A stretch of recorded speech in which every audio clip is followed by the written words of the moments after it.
Hi, this is my second blog that's documenting the progress of my Windermere two-way journey all the way in August. So basically I've done a whole week of exercise and training for my swim.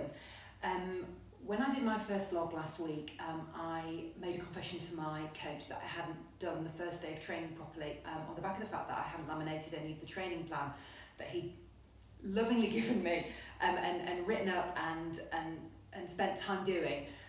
So I'd like to take this opportunity to show him that I have actually done it finally. And so I've been using it down at the pool. The only thing accident was that I took my eye off the ball to make a cup of coffee while I was laminating, which maybe isn't the best thing to do.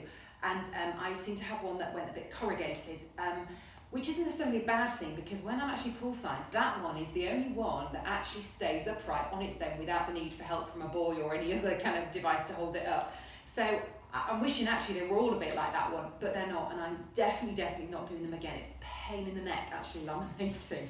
Anyway, so job done.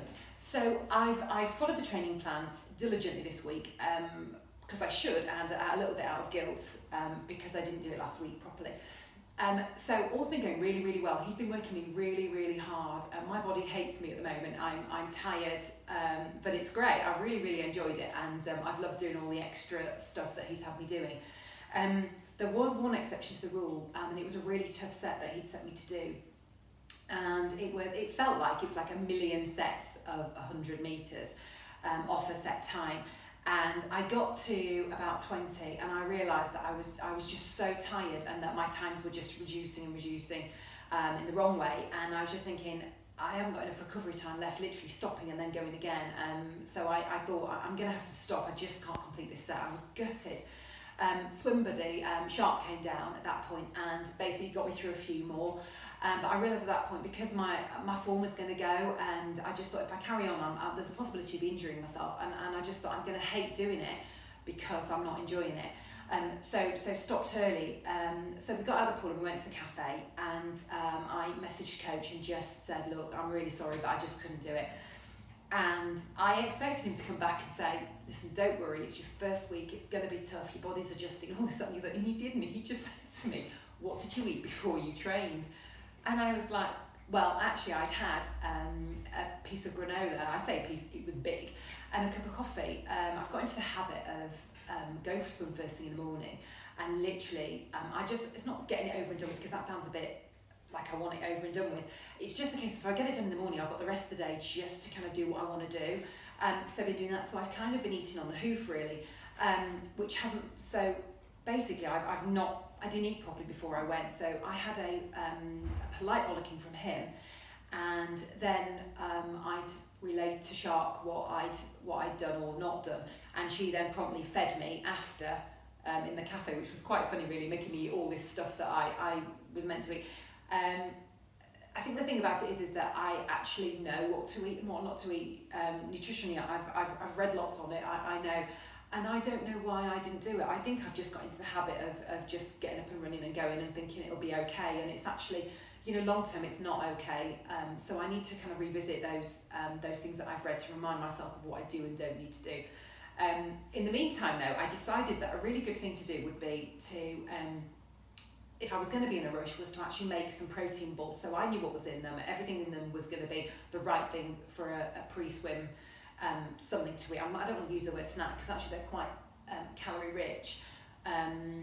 So I did some research on the internet, and good old Google came up with many ideas for protein balls. Anyway, there was one that really stuck out in my mind, and that was one that, it was a chocolate orange one. Now, my two favourite ingredients ever are chocolate and orange, and so basically a protein ball with those ingredients in it is a winner. So I bought all the ingredients from the supermarket, which cost me an absolute fortune, because they never kind of come in. So you'll have nuts that you need, I don't know, 100 grams or 200 grams, and they come in a 400 gram pack. So then you buy some dates, which you need 100 grams of, and they're 200 grams. And you think, well, I don't want to waste these ingredients because they're expensive, and some of them, like the dates, they don't last. So I thought, well, I'll buy these ingredients, but because they're in larger quantities, I'll make millions of them, and I'll stick them in the freezer, and I won't have to worry about it for quite some time, I think, by the time I'd finished. Anyway, So got the ingredients home and started to make these protein balls. So 2 things I've learned from making your own protein balls are this. Number 1 is don't ever try and mix the dried ingredients in a blender that's designed for a smoothie, because A, you can't put the quantity in, and B, you shouldn't put dry ingredients in, and it was literally carnage. I blew a fuse in the blender because it just couldn't cope with the nuts, with sort of trying to break them up and what have you, without any liquid in. So that wasn't good. So I then had to hot foot it with this massive bowl full of brown stuff to a friend's house who's got a proper blender, and did it there. And so the second thing is just because something like that has got chocolate and orange in it, which are my favourite ingredients, it doesn't necessarily mean that they're going to taste great. They were awful.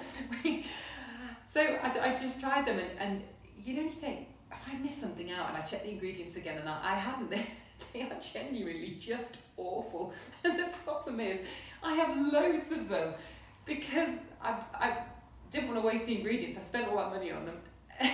So now I have millions of them in the freezer that I won't ever eat.